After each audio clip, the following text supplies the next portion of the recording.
Hello everyone, welcome back to the Christ MotoGP Podcast. We had two incredible races for all different reasons in Catalunya.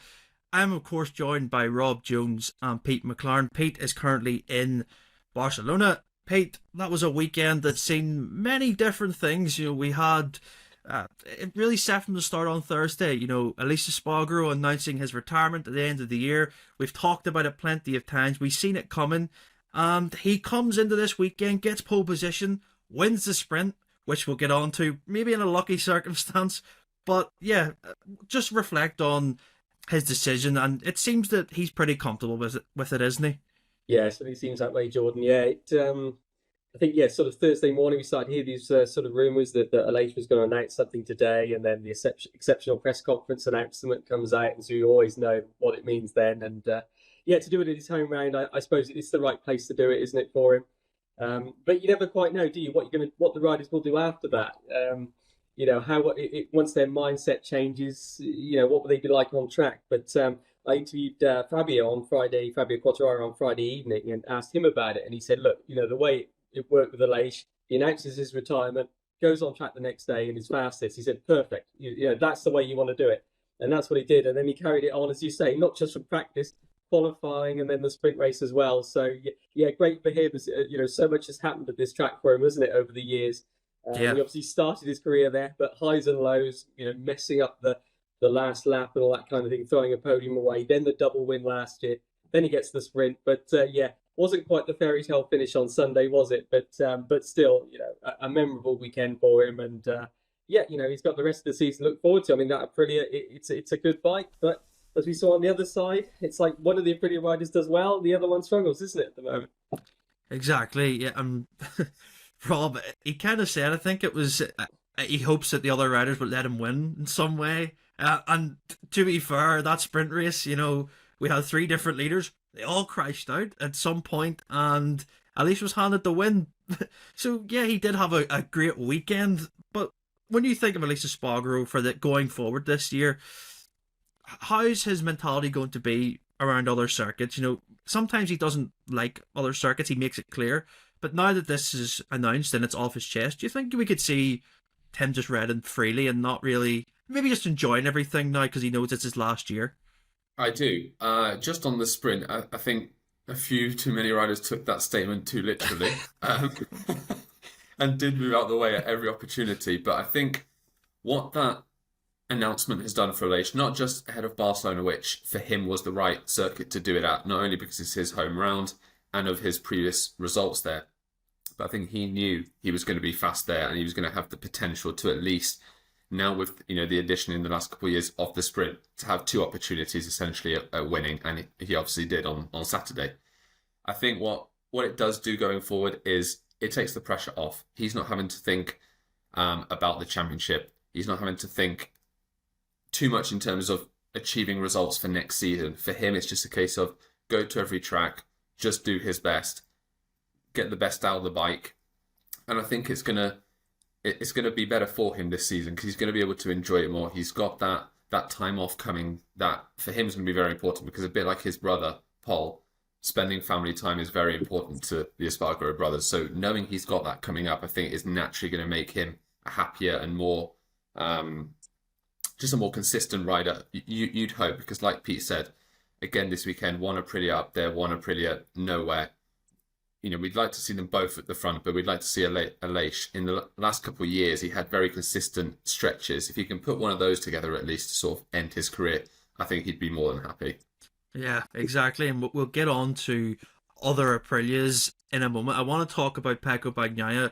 It was disaster really, Pete, on Saturday. In the lead, in control, he had the Senna gloves on, he had the Senna boots on. The tribute was going so well. Gets to the last lap, turn 5, and you just see the puff of gravel, and he's in there, and he just looks so confused at what happened.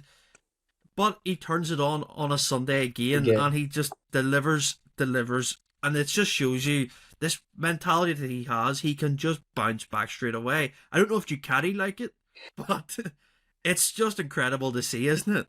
It is, yeah. I mean, it was a few rounds back, wasn't it? I think he said he didn't like the sprint races. Well, he's really showing why he doesn't like the sprint races, isn't he? Yeah, I mean, I think a similar sort of thing with Binder, where they felt like they stopped pushing quite as much, and that was why they fell. You know, it wasn't that they overdid it. With Raul, it was a different thing. Raul said he made a mistake in the corner before, and then he did sort of overdo it.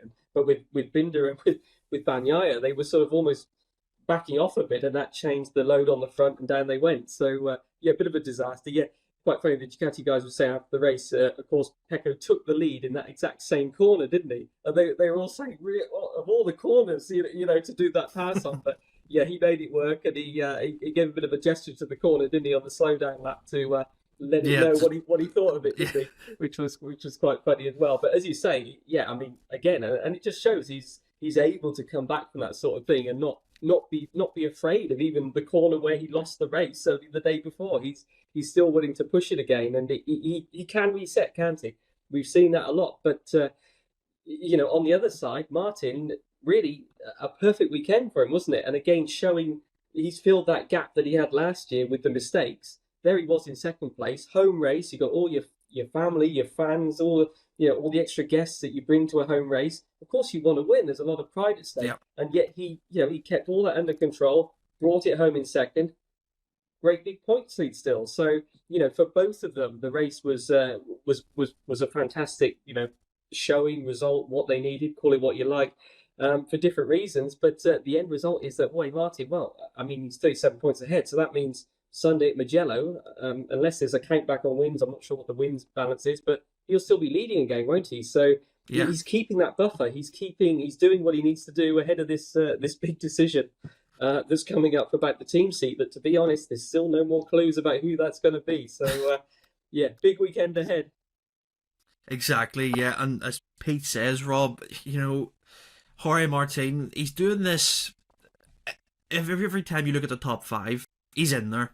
No matter what session it is, well, regardless qualifying, yes, he did have a bit of a nightmare there, but still, when it counts to race sessions, he's getting top fours on the podium. He's just not showing any weaknesses, really, and it's so difficult for Marc Marquez, but who we'll talk about, and Pecco Bagnaia, who haven't really made that many mistakes. You know, Pecco's been unlucky, he's been taken out, he's had issues with the bike, you know, that sort of thing. But Martin's not really having these issues, and they're still losing points. Little bits here and there, whether it's in a Grand Prix or whether it's in a sprint. Martin's he's bulletproof at the minute, isn't he? And in terms of his mentality going forward, he knows his stance. He showed Ducati what he can do, and he's leading the World Championship with a Grand Prix in hand, essentially. So how difficult is it going to be for the others to try and catch him at this point of the season? It's going to be incredibly hard because his consistency, you take the crash away that he had in Jerez from the lead, that's the only blunder. Everything else, you know, whether it's Marc on a Friday and then in Q1, the last couple of rounds struggling, and then, yes, he's been able to make up for it, but we know he won't be able to do that every round. And then Bagnaia is scoreless in the last three sprints. Obviously, Le Mans, it was a problem with the bike, but then in Jerez and on Saturday, crashes. Those two guys, while they have the speed to contend with Martin, for one reason or the other, they're costing themselves points and not even points in Marquez's case, but just the chance to beat Martin. Yeah, he's not even giving himself the best available chance to do that. And Martin has just been incredible. I mean, a bad race for him on Saturday was fourth, and a bad weekend in America was fourth. You know, his consistency, which we haven't always seen from Martin, he's now turned that on to a degree that is allowing him to have a 30-point buffer over the likes of Bagnaia and Marquez every weekend. And yes, he didn't have the best qualifying this weekend, but Martin doesn't really have a bad session. You know, his bad sessions are still top 6, top 7, and then he's still got that platform to go and do what he does best, which is win the sprints and be a contender in the Grand Prix. So I think for Ducati, just, you know, if they don't go with Martin, justifying that decision is, to me, very, very hard. I don't know how they justify that. I know the appeal of Marc Marquez, but in terms of even age and what he's delivering right now, Martin is the guy to go with. I mean, he's been incredible, and he said on several occasions he can't do anything more. I really believe he can't. You know, if he goes and wins the title this year, which he looks the favourite to do, what else can he do? He's there every weekend. He's winning nearly every weekend. So I think it's going to be very, very hard to match him, especially if Bagnaia is having these issues in the sprint, and Marquez having these issues in qualifying. Yeah, you're spot on, Rob, and we'll come on to that in another episode where we'll talk about Jorge Martin's future. Maybe it'll be next week. Who knows? Maybe it'll be announced if he's at Ducati. We don't know, but of course that seat being available at Aprilia now, could he go there? Could an Bastianini go there? We'll come on to that in another episode. But Marc Marquez, out of the top 3 in the World Championship, I must say it's becoming a trademark now for Marc Marquez to just qualify bad the last 2 Grand Prix and just pull out absolute magic, isn't it, Pete? You know, I've got down here over the weekend in total, Martin scored 26 points, Marc Marquez scored 25, Pecco Bagnaia scored 25, so there's only 1 point really between it. But when you see the progression for Marc Marquez, it doesn't seem as straightforward as that. You know, I would say on Saturday for the sprint, he even said himself he didn't expect to be on the podium, but he felt good, and the mistakes happened for other riders, and he was there to capitalise on that. The Grand Prix is a different story. He takes the gamble with the soft rear tyre because he knows if he had picked the medium, as he said, he maybe would have got stuck and wouldn't have been able to progress forward. He pulls off a fantastic ride to P3 in the Grand Prix and keeps that championship battle, keeps the gap to him and Pecco. There's nothing in it. There's a couple of points, but the gap to Martin's still there. But Marquez is doing incredible things, even though he's playing catch up, isn't he, Pete? Yeah, this thing about not being able to overtake him at a GP, it doesn't seem to apply for him, does it? Yeah, he's showing that it is possible to come right through the field, and difficult weekend, wasn't it? I mean, he said he did expect this to be one of 3 or 4 tracks where he would struggle. But it was different to Le Mans where he struggled, wasn't it? Le Mans, they went with a different setup. It didn't work, and then they went back to their base, and then they were just sort of playing catch-up, but they knew it would work. Here, they were using their base, and it didn't work. So it was a different situation, but they did, it might pay off in the long term because they did. It was setup changes, he said, that did make the difference from Friday to Saturday, let's say, in putting him up the order, making him competitive on the pace at least. As you guys have said, qualifying, though, he can't keep pulling a rabbit out of the hat. You're taking more risks doing these comebacks. Okay, we all love to see it. But as he said, it's going to go wrong at some stage. You're going to collide with someone. When you're overtaking this many riders and you're risking more, things go wrong. That's when it happens. So, yeah, qualifying is the big... It's the only thing that's missing, really, isn't it, for Marc now? Everything else is there. So if he can get the qualifying right, let's see. I early forecasts, I think, for Mugello could be a bit of rain. I haven't checked myself, I've got to say. So... we know he goes well in the wet, so that might actually work out well for him. But let's see what he can do at Mugello. And of course, there's that great stat, isn't there? That the winner with the number on the bike, AC27. And, it's all lining up, isn't it, for Marc? But let's see. He was playing it down, I think, in the press conference, wasn't he? And Pecco said, "Please not Mugello." I think was his reply, wasn't it, as well? But there'll be a lot of people looking to see if if Marc Marquez will want to place if he can get that first Ducati win this weekend in Mugello. Yeah, that would be something pretty incredible if he was to become Ducati's 93rd winner in MotoGP. Now, I don't believe in... Sometimes things happen for a reason, but that just seems too good to be true. In Italy, who knows? He probably doesn't want any other Ducatis to win until the Saxon ring, so he can do it there. But that's a completely different thing. A good stat Rob told me. Rob, that was a 45 places gained, wasn't it, since the sprint in Le Mans? He's just pulling things out of the hat. He's showing that he's maybe not the old Marc Marquez, but he's smarter. He knows how to place himself. He plays the long game. He trusts that the bike's going to get him there at the end of a race. And we seen that yesterday, didn't we? Picking that soft tyre. He made it work for him, and he had to really defend from Aleix Espargaro at the end of that Grand Prix. Well, yeah, and something he actually mentioned in the press conference after the race, which sort of took me by surprise, is he said he's not a better rider than 2013. It's just he's more experienced. And the fact that, yesterday, like Pete said, overtaking problems don't apply to Marquez. We already saw it with Acosta this year, who was making a mockery of the overheating front tyres and overtaking problems. But 45 overtakes since the sprint in Le Mans is mind-boggling. It's something you shouldn't be able to do. Obviously, he gained some of that at the start, but there's genuine overtakes for position as he's going through the race. And one of the big ones this weekend was the move on Aleix, which set up that P3. And then it sort of looked, as soon as he got through, then the soft tyres started to go for him. But his defence, it was almost Bagnaia-esque on the last lap where he placed his bike, because Aleix had better corner speed and was able to stay close coming into that final sector, and you thought maybe a move was going to come.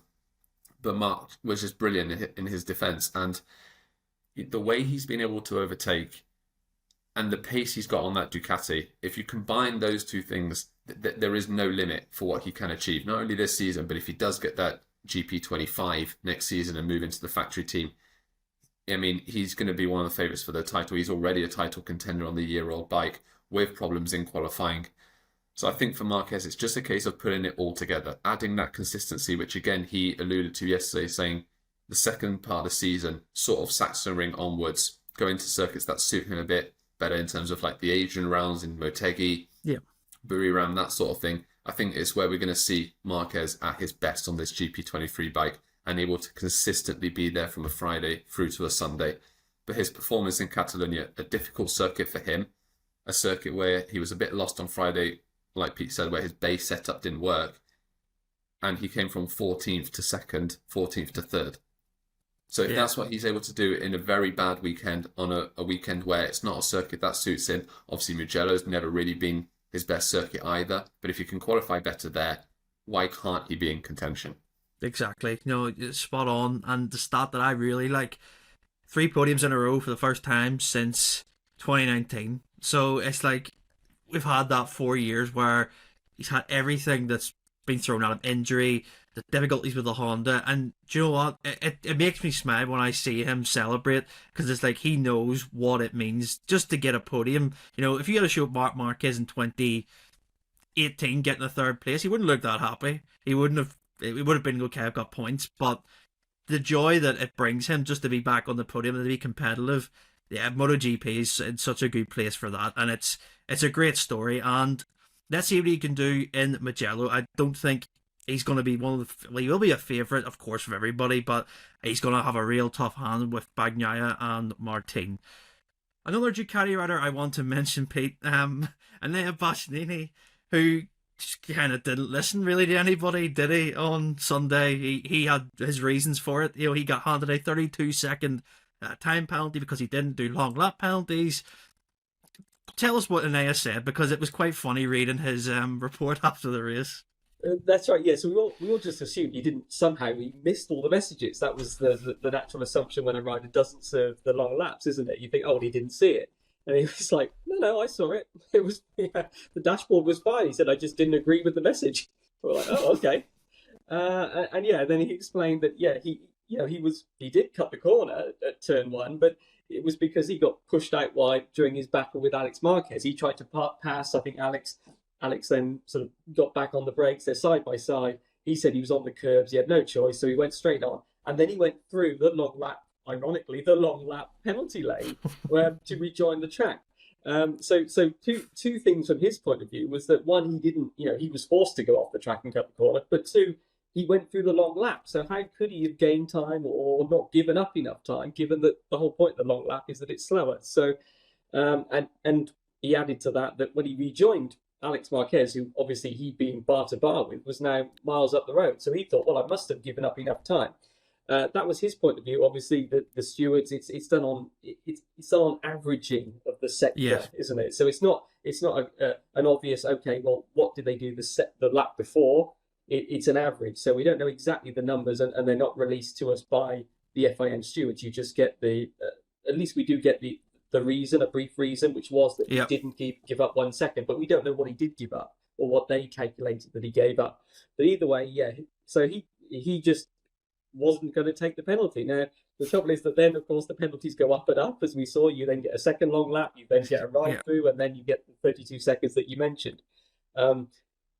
He presumably thought that he could get that reversed because he was so sure that he was in the right that they'd be able to then take that off his time again at the end of the race. So they went to race direction with Davide Tardozzi. They say that race direction, we should say there's 2 groups here, isn't there? There's the FIM stewards and there's the race direction. The FIM stewards do the penalties, the race direction do the running of the race. So anyway, they go to see race direction.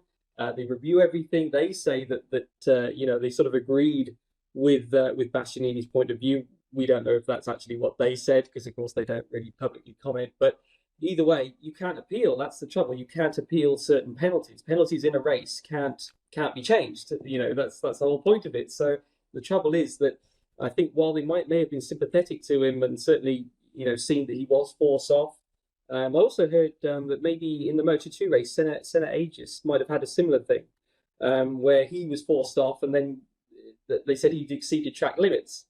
So so there seems to be this issue where the things are spotted, but the reason for them is maybe not always is not always taken into account. So the bottom line is that really, and then perhaps the lesson for Bastianini here is that even if you're right, you get a smaller penalty if you just serve the first penalty, because in this situation they can't remove it. So if he'd have taken that first long lap, where would he have been? He would have, he would have only lost 2 seconds or something. Maybe? 2 seconds, really. So he'd have more points. Ducati would have more points to the team's championship. So it's a difficult one. You can see from his point of view, he feels like I was hard done by. I didn't do anything wrong here. But the end result, the outcome is you're better off just serving it, and even if you don't agree with it. Exactly, and do you know what? Now you get my support. I love a bit of rebellion in MotoGP. It's great. I love seeing it. We've had Zarco, we've had all them doing it, and now Bastianini joins the club. It's brilliant, and not great for his result, obviously, but we enjoy a bit of fight with the riders. That's great. But Acosta, I want to talk about now, Rob. He had a really good weekend. He got on the podium in the sprint, and it was his birthday. He's only 20, which is like still mind-blowing, and you're like, this kid is just incredible. He picks the soft rear yesterday, and he went for that gamble that Marc Marquez and Jack Miller and Aleix Marquez went for. He was pressing Jorge Martin so much, and I could just see him. He was really testing the front end, and for the second Grand Prix in a row, he loses the front. But, he's a rookie, and these things happen, and he was fighting for a win, essentially a podium. He'll take real positives. He did finish 13th in the end, which was a good result due to catch up back for the field, wasn't it? It was. It was, again, a case of what could have been for Acosta. Like you said, sensational weekend, brilliant in the sprint, and he was really, really pushing hard in the Grand Prix. But I think while it was, he was pushing the front, like you said, a lot, but it still looked a little bit under control at times, and he was there quite comfortably, able to push Martin. Would he have been able to beat Bagnaia with the soft rear and Martin coming in the race had he not crashed? That's the unanswered question, really, because we saw how Marc was able to control that rear tyre, but obviously that's with a lot of experience. Acosta doesn't have that experience. However, from Qatar, he has shown that ability to make those improvements and be able to learn from previous races, even if it's just 1 week ago. So I think Acosta was positioned, even with that soft rear tyre, to make a big impact and potentially fight for the win. Like in Le Mans, he had the pace. So we know that, again, it's a bit like the case with Marquez. We know he's going to win on that Ducati. I think we all believe that Acosta's going to win at some point this year because his pace, he's already got the pace to do it. It's just putting it all together, add in the consistency, maybe the right tyre gamble for the right race. And if all that comes together, I think he's going to be in contention. And he could even be in contention again this weekend in Mugello. But what was impressive is his pace was fantastic. But then to crash and to lap within, I think it was 3 or 4 tenths of Bagnaia and Martin's pace, sometimes matched them with some of his fairing missing, was incredible. I mean, he just showed that had he stayed on, the soft tyre was working for him. And I think for Acosta, unlike Marc, starting higher up, although he was pushing hard, he wasn't taking too much out of the tyre because he didn't have too many bikes in front of him. He wasn't trying to, do loads of overtakes. So I think for Acosta, it's a case of what could have been. But like you said, he's a rookie. He'll learn from that. And he's got the pace to be competitive everywhere he goes. So I think a win or more big results are going to continue to come for him. Yeah, I can just add a little bit into that as well. There's a whisper that he had something wrong with the front of the bike. He said it wasn't the tyre, but sounds like suspension, brake, maybe something. It wasn't just a rider error, shall we say? So he didn't. Pedro's not one to blame his bike or the team, shall we say? But yeah, there was that was the rumor that it wasn't just pushing it too hard. So, and then again, who knows? As you were saying, Rob, riding with the damaged bike, and maybe with this issue, that he'd fallen because of, and he's still doing those lap times. So yeah, impressive. A bit like Marc with the broken wing in the sprinter course. Yeah, so I was going to say, so it just shows that aerodynamics in MotoGP, Pedro Acosta and Marc Marquez have kind of, they ride maybe just as even better without them. So those two don't have an overtaking problem, and they don't have a problem with half the bike missing. Exactly. So that would maybe be a good race to see. Pedro Acosta, Marc Marquez, can we set you off without half the aero and see how you both get on? Yeah. Fantastic, really. His pace was incredible. I was watching it, as you just seen it. He was going up and up the ladder on the side, and you were like, doesn't seem to be any issues there. But 13th place, gets points again. But Acosta, he's always going to be there. It's just the way he is. This mentality that he has, he's a great rider to watch. I want to get on to the sprint and two riders in particular. Ralph Fernandez, Pete, without a doubt, his best weekend ever in MotoGP. It's taken 2 and a bit years, but he looked fantastic in the sprint. He was on the front row after his lap got reinstated from qualifying, and he put this absolute incredible move on Pedro Acosta, and he checked out essentially. He was going up the road, and as you mentioned, he did say he just made a mistake, and he was very upset about it. But then to regroup, a long Grand Prix, gets 6th place. A very good showing for him on that 23 Aprilia. It was, wasn't it? Yeah, it was. I guess the sort of weekend we expected from Raul from his Moto2 performances, but he's never been able to deliver until now, has he? And he said, what was he saying? Qualifying. He said he's been saying all the time, look, if you start further up the front, it's a completely different race, which he obviously proved is the case. And then technically on the bike, it was some electronics improvements. He said that Aprilia had helped him out, made the bike more to the way he wants to ride.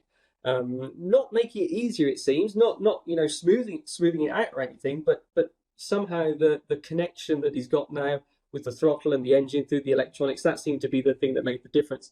Interesting, if you look at his race time on Sunday, you take off a lap, he would have won a year ago on that same bike, but by a long way, miles. The race was a lot faster. So, which again, new tyres, I mean, it's not all the same. So that also shows how much better the tyres are this year. But it just underlines again what Raul's doing on this year-old bike. Let's see. I mean, let's see where he goes from here. He's leaving it late, isn't he? Because the pressure's on for seats for next year. But if he can keep this momentum going, and that's the key, isn't it? It's what we always say. You can't just have one good result or one good weekend. You've got to show you can do it week in, week out. But he was the second best Aprilia behind Aleix, wasn't he? He was ahead of Maverick and his teammate Oliveira on the 24 bikes, and looking really good. As you say, that mistake, but again, he did come back from it well, didn't he? It didn't break him, if you like. He wasn't. Yeah. It was obviously a massive disappointment to crash out, leading for the first time in MotoGP, but. As we've said with Bagnaia, with Martin, that they put the mistake behind him. He came back, kept his head, and that's the key thing, isn't it? We've seen Raul get a bit excited over the years and go down when he's in a situation where he can be competitive. This time he kept it all together, and now is the time to perform. And if these changes that were made carry across to Mugello, then let's see if the Raul Fernandez that we've been waiting for all these years is now finally arrived. Exactly, and there's a potential that he could actually get the updated 24 machine, but I don't know where he would stand on that. He's just coming good on the 23. Would you want to change? That's one of those questions, but we'll see what Aprilia do. I also want to talk about Brad Binder, Rob. It was he was really fast this weekend, but he just had a strange Friday. 2 crashes at turn 2. He just looked frustrated, but he was still quick. He got into Q2. He had a good qualifying as well. He gets to the front in the sprint, and I'm thinking Binder has come here to play under the pressure that he's been. And he just has essentially the Bagnaia crash at turn 5, and he would have been raging at that, wouldn't he? Yeah, absolutely. I think for Binder, it was good to finally see him back where he should be, but the crashes were still there, which was very, very surprising. And like you mentioned, Jordan, that first crash at turn 2, very bizarre. He sort of lost the front in turn one, and as he tried to flip the bike over, the front came off and just it sort of went down with it. It was really, really strange. A good weekend in terms of back on the pace and back on Acosta's pace, because that's been something that Binder has also struggled to do in recent rounds. And interesting comments from Pit Byra this weekend on the live broadcast as well, which sort of, you could tell in the tone of voice that there's a bit of unhappiness, I guess, with how the two factory riders have been performing of late, and even alluding to Binder maybe obviously staying with KTM. We know he's got a long-term contract, but not guaranteeing his spot in the factory team, which he sort of went back on that a little bit as the weekend went on, but that was a clear sign that maybe Martin is a consideration when he sort of said those words. So for Binder, with everything that's gone on in recent rounds, the pace not being where it needs to be, and all the crashes, I think it was 3 crashes in Le Mans, 3 crashes again this weekend, and 1 from the race leading the sprint, which, you never want to crash out of a race. He did say you'd prefer to crash out from 1st and 15th. Exactly. But for Binder, where he hasn't been having many wins in the last couple of seasons, and a clear chance to win that sprint, it was another big chance lost. And I think, although his pace was improved, it's still not going to be a good sign for KTM that he's, because we saw Miller then go down in the Grand Prix. So that consistency from them is just not there with the two factory riders. And I think for Binder, it's a case of he needs to turn this around, because KTM expected a lot more. He did have the ankle problem earlier in the season, but it's not enough when Acosta's delivering the way he is. And I think for Binder, he's got to put it behind him. It's the only thing he can do. But he's got to show going forward that he can match Acosta, he can lead that team again, because that is sort of coming a little bit under question, I believe. Yeah, you're spot on. He did have a good Grand Prix. He did struggle with the tyres. He dropped off massively. He ended up in 8th place, but 18 seconds off the win. He was behind Aleix Marquez. He was only about 1.8 seconds behind. He needed to stabilise it, and he's got 2 8th place finishes now. Could have been so much better with the sprint on Saturday, but yeah, Pit Byra's comments, very interesting. He's very straight talking. He won't tell you it'll be black or white with him. He'll tell you how it is. So let's see what happens with Binder and Miller going forward. But that's really it for the Grand Prix of Catalunya. It was an interesting weekend. We, of course, have Mugello this weekend, Pete, and we'll just do a quick preview for it. It's Ducati's home, essentially, isn't it? It's the track that they love. They have so much success around it since 2017, really, with Dovizioso when he won there. They've just had a really great record since. But who are you expecting this weekend? Are you expecting a battle between Martin, Bagnaia, Marquez? Is it going to be that simple, or can we expect anyone else? Yeah, I mean, you go with the usual suspects, as you say, to start with, and then I think you throw in the weather as one factor. And then also, as you say, the Italian guys at their home race, they pull out something special. So, you look at guys like Bezzecchi, you look at guys like Digia. They could easily cause an upset. I mean, Digia was on pole, wasn't he, in that dodgy sort of weather conditions? Yeah, 2022, that's right, yeah. If it's a bit damp, and he had a good race, didn't he, on the weekend? It's not the podium, obviously, but he's building every week, and a 5th place finish. He's coming good. So you never discount the Italian riders at home. Obviously in the past the Italian teams have tested there a lot of it. So Ducati and Aprilia, but then we've seen, because of the concession, that Honda and Yamaha have been there recently. Exactly. As well. So again, maybe that difference won't quite be there, but interesting because KTM won't have so much data for that track, but then that bike was a rocket last year, wasn't it? Binder setting the top speed record and everything else. Yeah. So that'll be that's going to help you along the main straight and doing the passes. So and then as we alluded to before, can Marc get this first Ducati win and the 93rd in Italy? Home race with Gresini, of course. So and let's be honest, it's been interesting to see how the Italian fans greet Marc, what the reception will be like now that he is on one of their bikes, if you like, and riding for an Italian team. So it's going to be an interesting weekend. It will be, yeah. And Rob, going back on history, Ducati have always performed really well here, but as Pete said, weather can play a factor, but Marc Marquez is a base setup in the wet it's worked straight away. We've seen it in Qatar when they had that weird wet session. He worked on that. He was quickest in that. And then at Jerez, he got pole in the wet. If there was, say, a damp qualifying or a sprint, that surely is just his chance to go, I haven't really had good results in the past round here, but on this bike in front of the Italians, to really show Bagnaia as well, the factory Ducati team in general, this would be the best place to do it, wouldn't it?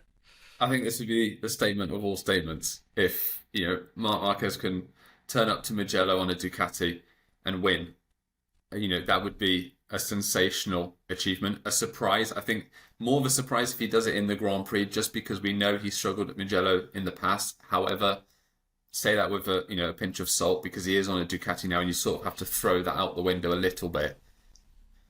Bagnaia joked in the press conference that please don't win in Mugello, sort of thing. And, to Pete's point, how Mark will be greeted will be interesting, because it's still Valentino Rossi's sort of backyard. Yeah.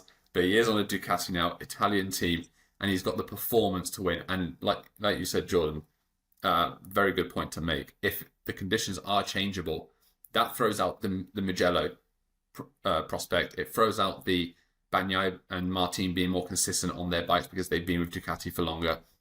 We've seen in sort of damp conditions, damp practices this season, Mark has been fastest or right up there. He's been there in the dry, but doesn't matter what bike he's on, what circuit. If it's damp conditions, Mark will be there, and he's got the potential already to win. So I think, for him, it's going to be a big weekend if he achieved that stat of being Ducati's 93rd winner in Mugello. Because like you said, Ducati in Mugello have been unstoppable in recent rounds. One of the recent sort of, not recent, but a few years ago, I remember Danilo Petrucci with that sort of being under the weather, that race with Dovizioso and Marquez, which was an unbelievable battle. And since then, sort of Ducati have been brilliant in Mugello. And, Aprilia and KTM sort of had the pace this weekend at different times in Catalonia, but you'd expect Ducati to be on top form and to win both races this weekend. So I think Bagnaia is probably the favourite. Does that mean I'm going to pick him in the sprint? Probably not. But he's certainly the favourite for the Grand Prix. And I think, Martin's going to be there as well. If Marc could win at a circuit where we maybe don't expect, that would be, wet or dry. Let's be honest. If he wins in Mugello, that's a big, big achievement on a weekend where, it could be the weekend to do it. Because if Ducati make their decision on the weekend and Marc maybe wins the sprint, say, then you sort of can justify their decision, I guess. So for Marc, it'll be a big weekend. For Ducati, it's a big weekend, but I expect them both to be strong. Exactly. And Pete, I just want one final question for you. Bagnaia and Martin explained yesterday in the press conference that, they see everyone's data. And Marquez has blatantly said, I think, to a question, it was like, just copy Pecco. How much do you think that annoys them? Yes, it's an open policy, but they're always, as Martin kind of said, that you can't have an advantage because everyone just kind of ends up with you. Marquez is going to be studying the data so much for Bagnaia and them long corners at Mugello, isn't he? And the same for Martin.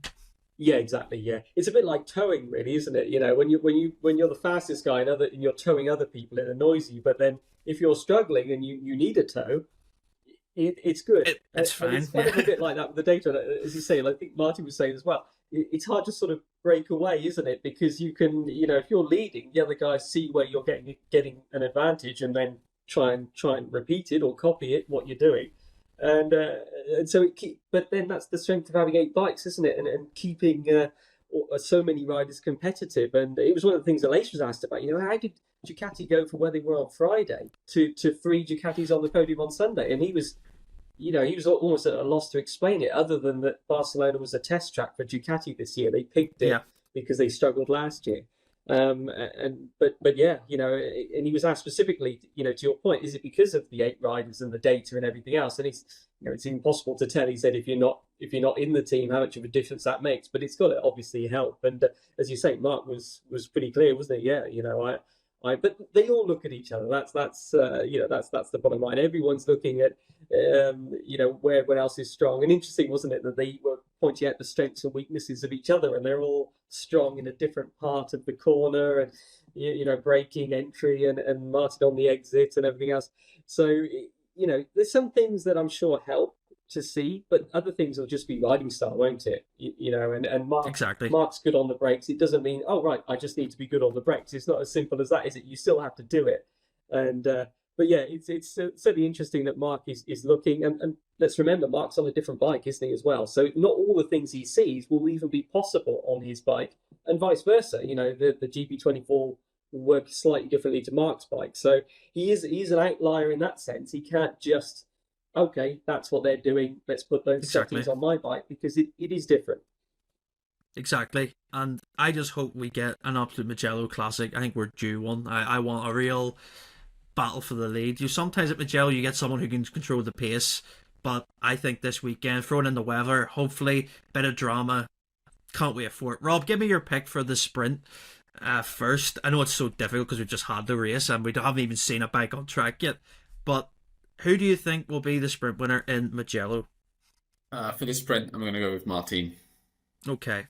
Very safe, and I think I will join you on that as well. I think he wants to, again, it's all mentality. I think he wants to show Ducati, just sign me, essentially. I'm leading the World Championship, I'm great in the sprints, and funny enough, his sprint record actually ended at Catalunya, so he had a great record of always been on the podium, and it started in Catalunya in September last year, and it ended in Catalunya in May this year, so yeah, a great run of him on the podium, constantly in the sprint, but I think he'll be back on there, and yeah, I agree. I think he'll win. Pete, who do you think will win the sprint?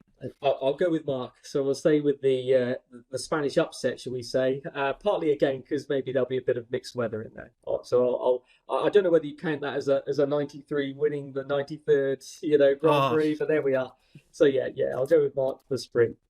Yeah, the Grand Prix, Rob, it's so difficult, isn't it? Because you don't know who's going to be on the pace. Could we have an outlier like a KTM get involved? Could Pedro Acosta, who I will remind you has won the last two races in Moto 2 in Mugello? I know that's completely different, but he loves this circuit. KTM, like Pete said, they're an absolute rocket around this track. Could he maybe be there? But I'll let you make your own mind up. I'm not going to try and influence you into a decision. No. Influencing, well done, actually, because I do think Acosta's going to be... I've got a good feeling about two riders, Acosta and Viñales, to be very, very strong in the Grand Prix. But I'm going to, I'm going to be as safe as you can be, and I'm going to go with Bagnaia to win the Grand Prix, unfortunately. Yeah, I think, do you know what? I'm going to have two. So if it's wet, I'm going to say Marc Marquez, right? But if it's dry and it's like Mugello always is, I think Bagnaia, he's won, I think it's the last two Grand Prix around here. So he has, so... I'm saying Martin and Bagnaia just because I want to get one of these damn predictions right. I feel like I'm so close every weekend, and then I pick the right rider for the wrong race, so... Well, I nailed it with Bagnaia for this weekend, last weekend, so I'm hoping to go two in a row. But I think, like I say, if it's dry, Bagnaia, if it's wet, Marquez. Pete, who's your pick for the Grand Prix? I think Bagnaia as well. Yeah. I mean, also because all this talk about his teammate, everything else, I just think he's going to love to put himself on that top step on Sunday, and as we've seen, Bagnaia rises to the occasion. There's going to be all the fans there, all the expectation, and I just think he's going to want to remind everybody that I am still the reigning champion. All this talk about my teammates and the guys in front of me. So I'm going to go with Bagnaia as well. So let's see. Right. Let's see if it happens. And if you enjoyed this podcast, make sure to subscribe to wherever you listen to. Give us a 5-star review on Apple and Spotify. Really helps us out on the charts.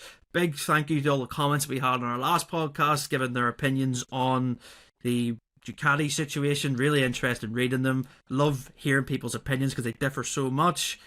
Again, if you're watching on YouTube, make sure to subscribe to our channel. We're close to 30,000 subscribers, which is a really good milestone. Like the video as well. And yeah, we'll see you next week for the Mugello review.